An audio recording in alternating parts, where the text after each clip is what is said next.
We start in Washington, where Democrats are gearing up for a final vote on President Biden's $1.9 trillion pandemic aid package. Now, the House is planning to take up the bill sometime tomorrow. Then, once it's approved, Biden can sign it into law just before jobless benefits expire this weekend. So on the cusp of a major legislative victory, the Biden administration is now looking ahead to its next stimulus package, which will face many more obstacles, partly because of how ambitious it is.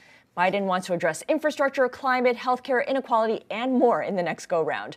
So let's bring in Bloomberg congressional reporter Laura Davison, who joins us by phone. Laura, Democrats are passing this $1.9 trillion monster bill with their 50 votes and, of course, Kamala Harris's tiebreaker vote, so just barely. There is zero support from Republicans right now, but the White House will not be able to rely on 51 votes from Democrats to pass the next stimulus, will they? Well, it really depends on what they want to do. They do have another go-round at this reconciliation process. It's what they used with this bill. However, it makes it really tricky once you start looking at climate, at infrastructure, at healthcare, because when you use reconciliation, everything has to relate directly to the budget.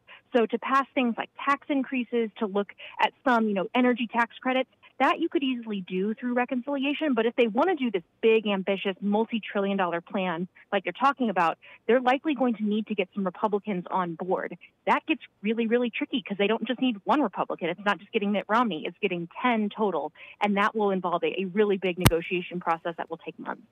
I didn't realize that they could do more just through budget reconciliation. I mean, how many times can they do that? Is it unlimited? It's not unlimited. They're basically limited to once per fiscal year. So because the Republicans didn't use it while Trump was still in the office, they had one reconciliation bill that they've used up, and they have one more on the docket if they choose to use it going into the spring and summer. Ah, okay, got it now. So if they go forward with a traditional legislation approach, how much of the next package already contains some bipartisan initiatives? And I ask this because I think back to Donald Trump's White House and how they used to hold Infrastructure Week seemingly every month. There's got to be something in Biden's plan, which he calls Build Back Better, that Republicans can get behind. So there's a lot of things that have bipartisan support, looking at domestic manufacturing and how do you beef that up, looking at semiconductor chips, looking at jobs training programs. This is all stuff that Republicans and Democrats broadly agree needs to happen. The issue, and this is where it gets really tricky, is how do you pay for it, or do you pay for it at all? And so this is, you have moderates in the center, people like Joe Manchin, but also Rob Portman of Ohio, who's saying, look, we can't add all this money to the deficit. We have to find a way to pay for this. And Republicans are saying, basically, we don't want to expand the size of government. And Democrats are saying, let's raise the corporate tax rate. Let's raise taxes on capital gains, which is an anathema to Republicans. So really, they can't agree on kind of the dollars and cents side, even if they can agree on kind of policy things that theoretically should happen. Yeah, so we come back to the traditional points of contention between Republicans and Democrats.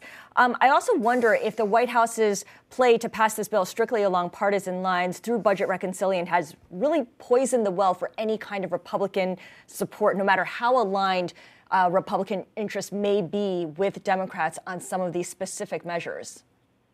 Republicans are kind of mixed on that. Some will say that they wish they had more outreach from the Biden administration on this specific bill. Others are, like Todd Young, who are specifically looking at, the semiconductor chips issue, looking at, kind of a China bill. He's, really taking a bipartisan approach. So it really depends on which Republican you talk to. Democrats are saying right now, we want to work with Republicans. We want this to be bipartisan. Though, like we saw with the last bill, they wanted it to be bipartisan until it got hard. And then they decided, let's just do a go it alone, fuse reconciliation, and we can then have the bill be everything we want it to be, and we don't have to concede a lot of it to Republican demands. Yeah, leading a lot of people to accuse Democrats of paying a lot of lip service but not actually following through. Joe Manchin, the conservative Democrat from West Virginia, will once again be someone to watch for the next go-round, whether it's a budget reconciliation or traditional legislation. As much as he can play spoiler, how much can we maybe look to him to be a bridge builder to the Republicans? He really fancies himself someone who is a bipartisan member of the Senate. He is a Democrat, but from a super Republican state. So he really knows how to speak the language to both sides and views himself as a maverick and kind of someone who goes his own route. The thing really to watch for here is do the House and Senate approve these things called earmarks? And this is basically sort of member-directed spending.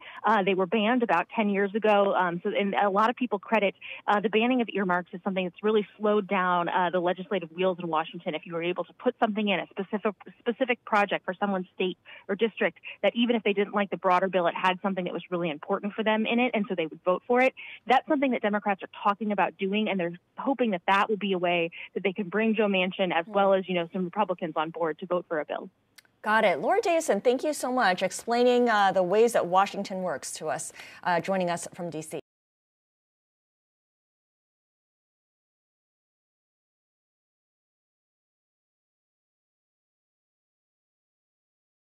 The biggest stories the moment they happen from around the globe. Subscribe to Bloomberg Quick Take now for insight in an instant.